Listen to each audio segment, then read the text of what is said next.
yéen kay ñoo di ci Baba Ndiaye. mbaa yéen a nga ca nguuru Sénégal bëgg-bëggam daal mooy lu jëm na ci acte contre nature yi ci réew mi la mu taral daani diisal ko daal tegal ko waaye loolu mooy dëgg waay foo sobi ne déggoo ma de article 319 bu code pénal ke la gars yi bëgg yeesal modifié ko dëgg laa lay wax nii ba képp ku ñu jàppati kon muy séeg moroomam ñu tegle ay daan yu saf sap laa lay wax yëgle kaay bi ne acte contre nature kay léegi leeral nañ ko moom leer nañ laa lay wax nii jëm ci peine yi ñu gën ko taral lu koy wasaare ba ci financement acte contre nature kay lii lépp daal la ñu teg ay daan yu tar saf sap laa lay wax yëgle kaay bi ne nguuru président Bassirou Diomaye Diakhar Faye kay bëgg-bëggam daal mooy sàmmanteeg digg yi mu jëloon léegi nag li am ba des kay mooy xaar dëgg laa wax ndax moom président Bassirou Diomaye Diakhar Faye dina dem ba jeex ci criminalisé borom ñaari tur yi ci réewum Sénégal ci ñuy dëppee acte contre nature daal ci Sénégal gi lée munu jaaxal yëgle kaay bi ne en tout cas nga yëg nga ñàkk yëg waa CRUS daal nee nañu criminalisation borom ñaari tur yi daal ci réewum Sénégal daal duñ ko foowee te duñu tendeefal ndax seen bëgg-bëgg dëgg daal moo ñu jëmal ko ndax lu jëm ci criminalisé borom ñaari tur yi daal seen bakkan lañ ci teg les éco ne nguurug Diomaye kay waxul wàllu criminalisation waaye daal ci taral daal yi daal la jëm waatu yéene kaay ne nguuri kay daal wax ni bëgg-bëggam daal mooy acte contre nature kon ñu gën ko yaatal ba noppi diisal gënd daan yi le soleil ne ci ay peine yu diis kay ak élément daal la ñu jëm ginnaaw projet de loi numéro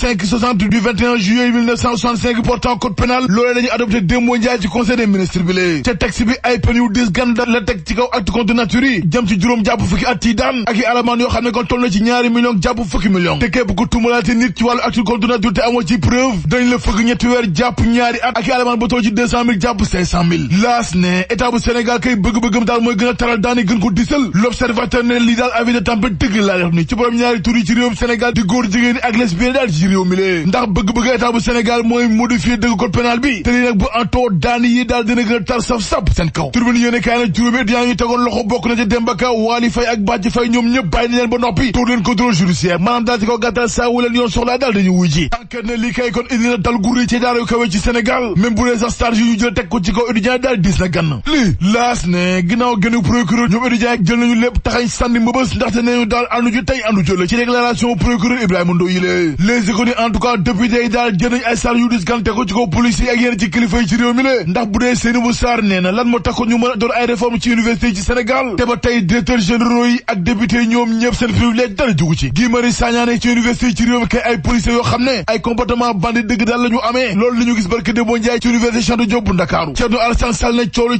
kenn ko wax te de ndax lu ji njaag daal Ousmane Sonko premier bu Sénégal daal mooy njaag ak ministre enseignement supérieur ndax ginnaaw coow leeg fi gi jool ci université yi lépp ñooma Tribune yéene kaay ne maire bu commune bu Diobass Alioune Sarr jël na ñetti millions jébbal ko étudiants yi fekk baax ci commune bu Notto Diobass lii lépp kon ngir jëm ci smart city ak waajal ëllëgu élite yi lée ndax jàpp na ne moom Alioune Sarr industrialisation ci daara yu kaw yi ci réew mi daal lay tàmbalee yëgle kaay bi moom njiital alliance pour le Sénégal nee na kon lii lépp investissement la jëm ci université yi ndax moo nekk ci xolu stratégie territoriale yi ci réew mi lée moom maire bu Diobass Alioune Sarr manquéwul benn yoon di sàkku ci étudiants yi ak ndaw yi ñoom ñëpp ñu sóob seen loxo ci développement gox yeeg gox-goxaan yi ba noppi dugg bu baax a baax ci projet futur bii di Smart City Walf Quotidien candidature Ousmane Sonko ci élection yu dëgg ma daal leeragul ndax moom ñu dal Pastef ba tey daal ay mbiram kon ma ngay sookee ba noppi député yi daal di traîner ci mbiram ci Assemblée nationale ndax ba tey ay mbiram dara leeragu ci yëglekaay yëpp gën ni ki tey kon fëtal nañu kon dàq Bassirou Kébé ci bopp SNHLM point actu yéene kaay ne bas bi nekk ci bopp réew moo dàq bas bi nekkoon ci bopp SNHLM te moom mi ñu dàq démb daal nee na daxam gi kontu événement ba noppi nag ne combat bi daal lay continuer ñu dem ci RTS ak yor yéene kaay fekk fa jàppante nga xam ne kon day soog a door diggante Pape Alé Niang ak syndicaliste yi ndaxte ñoom la syndicaliste yi daal nee nañu fi ñu jàpp duñ ko bàyyi mukk laa lay wax ni fekk kon Pape Alé Niang te buluñ ko ci bopp RTS ndax lii kon mooy seen bëgg-bëgg ci bopp kilifa yi ci réewum Sénégal gi lée vox sobi ne ñetti marin yi réeroon ginnaaw kon seen gaal gu suuxoon feeñ nañu niki démboo ñaay te ñoom ñetti ñëpp bi na li gis kenn ci ñoom indiwul bakkan l'observateur ak libération ni musiba dëgg nag moo am ca quartier Kandaka woon ndax benn xale bu jigéen bu am juróomi at la ñu fekk muy naw ci loxo yaay ñu fokkati ko te benn waay bu sant Sall la ñu ne kon lu ji njaag mooma te moom waa ji ay atam toll na ci fanweer ndax ginnaaw ba mu jëlee xale bi ci loxo yaayam da ko yóbbu ci benn bâtiment boo xam ne kon nag dañ koy tabax te yeggul violé ko ba noppi rendi ko teg ci mais da ngay seet loolu rek